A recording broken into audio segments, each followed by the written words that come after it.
नमः शिवाय। मस्त। नमस्कार मित्रांनो, तुमचं सगळ्यांचं स्वागत आहे आमच्या चॅनलवरती। आणि आज आपण आलेलो आहोत पुणे शहरात आणि पुणे शहराहून काही अंतरावर असलेल्या श्री गिरिजात्मक लेण्याद्री गणपतीचे आज आपण दर्शन घेणार आहोत आणि तिथला इतिहास जाणून घेणार आहोत। हा जो गिरिजात्मक लेण्याद्री गणपती आहे तो अष्टविनायकापैकी एक आहे। हा जो अष्टविनायकापैकी एक गणपती आहे तो पुणे शहराहून लगभग 90 किलोमीटर आहे।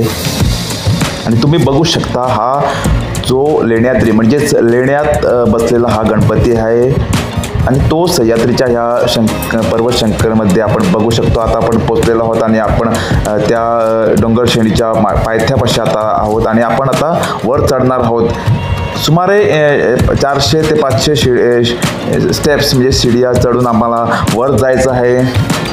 वर जाण्यासाठी हातगाड्या पण इकडे अवेलेबल आहेत, त्याची किंमत सुमारे 1,500 रुपये आहेत। जे वयस्कर लोक आहेत ते ह्याचा उपयोग करू शकतात। आणि आता आपण वर निघालो आहोत आणि ह्या पायऱ्या ज्या उभ्या आहे डोंगर माथ्यावर जाताना आपल्याला थकवा जाणवेल, त्यासाठी खालून पाण्याची सुविधा आपण केली पाहिजे। जाताना आपण पाणी घेतलं पाहिजे। आणि इकडचा निसर्ग बघून खाली शेती आहेत आणि वर डोंगर माथ्यावर सरळ हा लेण्याद्री गणपती वसलेला आहे। आता आमचे सगळे मित्र आम्ही वर आलेलो आहोत आणि इथला इतिहास आम्ही तुम्हाला पुढे सांगणार आहोत, खरा इतिहास सांगणार आहोत। किती पायऱ्या आहेत? शाळेमध्ये प्रश्न येणार, किती पायऱ्या आहेत माहीत नाही, त्यांना विचारतो। कोण बक्षीस आहे बरं? किती पायऱ्या आहेत? नाही, शाळेत प्रश्न येणार, काय फायदा आहे येऊन मोजलं नाही। आता परत जाताना मोजा, अर्ध्या तरी सांगा गुरुजींना। गुरुजी कोण आहे? पाटील सर।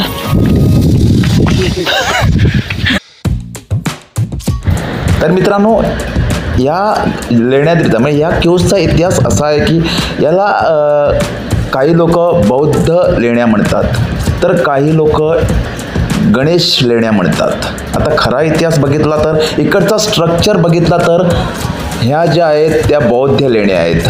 इकडचं जर फुल स्ट्रक्चर बघितलं आम्ही आज जाऊन तर ह्या बौद्ध लेण्या आहेत। पण इकडे अष्टविनायक गिरिजात्मक गणपती कुठून आलेत? तर मित्रांनो, ह्या लेण्या ज्या आहेत त्या 3,500 ते 3,500 वर्षापूर्वी कोरल्या गेलेल्या आहेत सुमारे। आणि जेव्हा बौद्ध भिक्षुक जेव्हा आपल्या धर्माचा प्रसार करत होते, आपले जे ध्यान लावत होते आणि ध्यानासाठी ते असे एकाग्रता करण्यासाठी अशा शांत जागा जिकडे कोण पोचू शकत नाही अशा जागा शोधायच्या आणि तिकडे लेण्या बनवून तिकडे ते ध्यान करायचे। त्यातील ही एक लेणी आहे। अशा आपल्याला महाराष्ट्रात कितीतरी लेण्या बघायला मिळतात। अजंठा, वेरूळच्या या सगळ्या लेण्या आपल्याला बौद्ध धर्मापासून बनवलेल्या आपल्याला बघायला भेटतात। आणि इतिहास काही पण सांगू, आपला धर्म काही पण सांगू, पण या आपण नाकारता आपल्याला येणार नाही।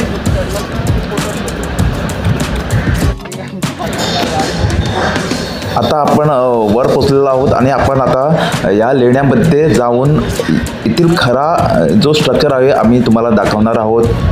आणि ह्या बघा, इकडे सुमारे 18 लेण्या आहेत।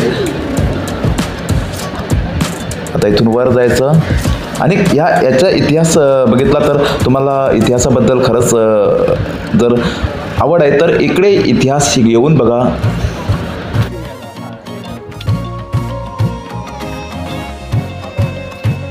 आणि तुम्ही बघू शकता आता आपण एका लेण्यात आपण आता प्रवेश करणार आहोत। आणि खरं तर ह्या स्ट्रक्चर ही जी लेणी आहे ह्या गुफेत खरा इतिहास बौद्ध धर्माचा इतिहास तो आपल्याला बघू शकतो आपण।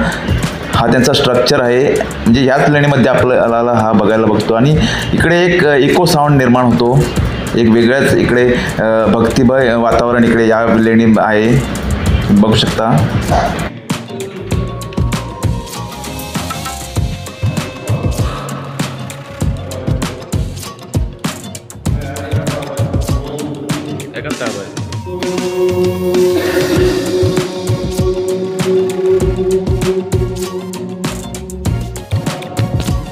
ओम नमः शिवाय.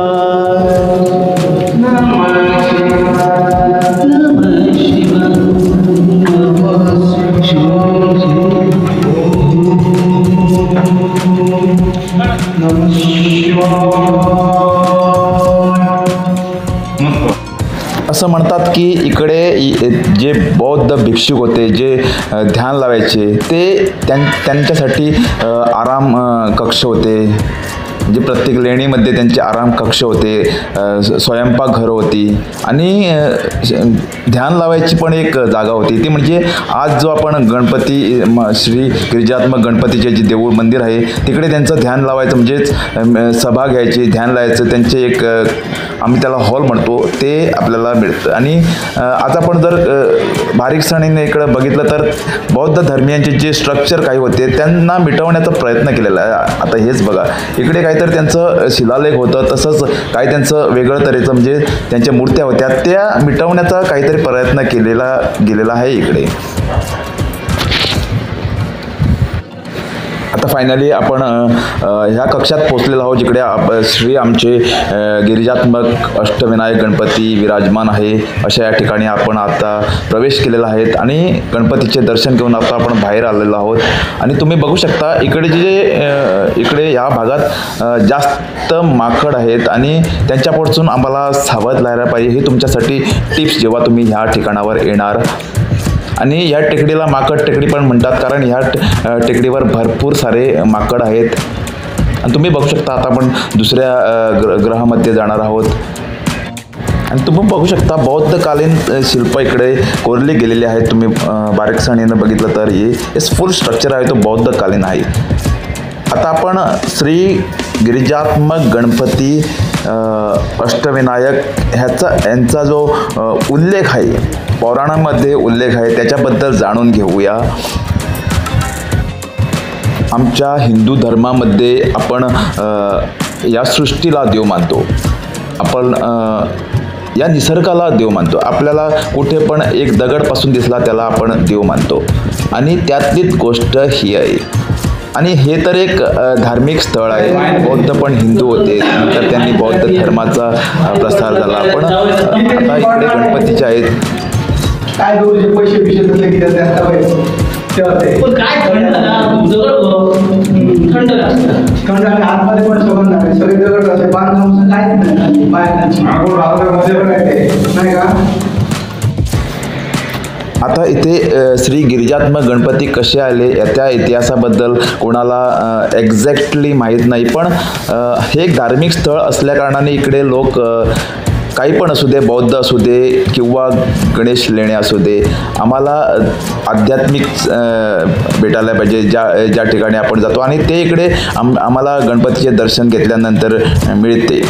खरं इतिहास सांगितला तर असा आहे की गिरिजात्मक म्हणजे गिरिजा म्हणजे पार्वती, माता पार्वती, आणि आत्मक म्हणजे पुत्र. श्री पार्वतीचे पुत्र गणेश यांचे मंदिर आहे. आणि इतिहास असा आहे की पार्वतीने 12 वर्ष इकडे तप केला होता आपल्या पुत्र प्राप्तीसाठी. आणि त्यानंतर श्री गिरिजात्मक गणेश श्री माता पार्वतींच्या पोटी जन्माला आले. आणि त्या पौराणिक कथेनुसार जो इतिहास आहे तो इकडे इथले सांगला जातो. खरं तर हा इतिहास जो आहे तो कैलास पर्वतावरील आहे. आणि कैलास पर्वत म्हटल्यावर आपल्याला हिमालय शृंखला ही तर सह्याद्री शृंखला आहे. आपण हिमालय शृंखला म्हणतो, जिला आपण माता पार्वतीचे पिता म्हणतो, म्हणजे हिमालय पर्वत. आणि त्या शृंखलावर हा सगळा जो पौराणिक कथा आहे ती घडलेली आहे. पण आपण त्याला इकडे पण हे करतो म्हणजेच आता ह्या पौराणिक गोष्टी ज्या आहेत त्या आपल्या पृथ्वी भूतलावर घडलेल्या आहेत की त्या कुठल्या तरी वेगळ्या ग्रहावर घडलेल्या आहेत हे कुठल्या पण पौराणिक कथेमध्ये स्पष्ट सांगितलं नाही. आपण जे पृथ्वीला भूतळ म्हणतो, पण अशा कितीतरी लोक आहेत जे आपल्या पौराणिक धर्मग्रंथामध्ये नमूद केलेले आहेत. कैलासवासी म्हणजे कैलास लोक सांगितलं आहे, विष्णू लोक सांगितलं आहे, ब्रह्म लोक सांगितलं आहे, असे कितीतरी लोक सांगितले आहे. कदाचित ह्या गोष्टी ज्या आहेत त्या सृष्टीमध्ये त्या ग्रहावरती घडलेल्या असू शकतात. म्हणजेच आता आपण कैलासवासी म्हणतो, आपले श्री महादेव हे कैलासवासी आहेत. आता कैलासवासी कैलास लोक कुठेतरी कुठल्या तरी ह्या युनिवर्समध्ये एक्झिस्ट असणार आणि ह्या सगळ्या गोष्टी ज्या आहेत त्या तिकडे घडलेल्या असू शकतात. म्हणजेच त्या आपण आज पौराणिक आपल्या शिवपुराण प्रत्येक पुराणामध्ये नमूद केलेल्या आहेत, त्या आपण आज ह्या भूतळावर त्यांना प्रत्यक्षात आपण त्यांना असं म्हणजेच आपल्यावर जी आमची श्रद्धा आहे आपल्या धर्मावर, त्यामुळे आपण ह्या गोष्टी सगळ्या भूतळावर आपण घडलेल्या आहेत असं आपण समजतो. पण खरं म्हणजेच हे आपली धार्मिक स्थळे आणि ह्या स्थळावरती आल्यावर आपल्याला आपली जी मन आहे ती शांत होते. आज आपण ह्या लेण्याद्री श्री गिरिजात्मक गणपतीला भेट दिली आणि मन एकदम शांत झालं. इतिहास फक्त इतिहास एक शिक्षण म्हणून घ्यायचं आणि त्यातनं काहीतरी बोध घ्यायचा, त्यातनं काहीतरी वेगळं शिकायचा प्रयत्न करायचा. तुम्ही आमची माहिती ऐकली, आमचा व्हिडिओ बघितल्याबद्दल धन्यवाद. तुमच्याकडे काहीतरी वेगळी माहिती असेल तर आम्हाला कमेंट करून सांगा. आणि आमचे समीरदा आहेत, ते माकडासारखे नाचत आहे, तुम्ही बघू शकता. त्यांना आम्ही स्पेशली आणलं आहे माकडांना इकडे ट्रेनिंग देण्यासाठी आणि त्यांची ट्रेनिंग जी आहे ती पूर्ण झालेली आहेत. तुम्हाला आमचा व्हिडिओ आवडला असेल तर नक्की लाईक करा आणि thank you very much for watching my video. आणि आमच्या मराठीमध्ये काही त्रुटी असेल तर माफ करा, आम्ही कोकणी बोलणार आहोत. And keep watching Goa Corner.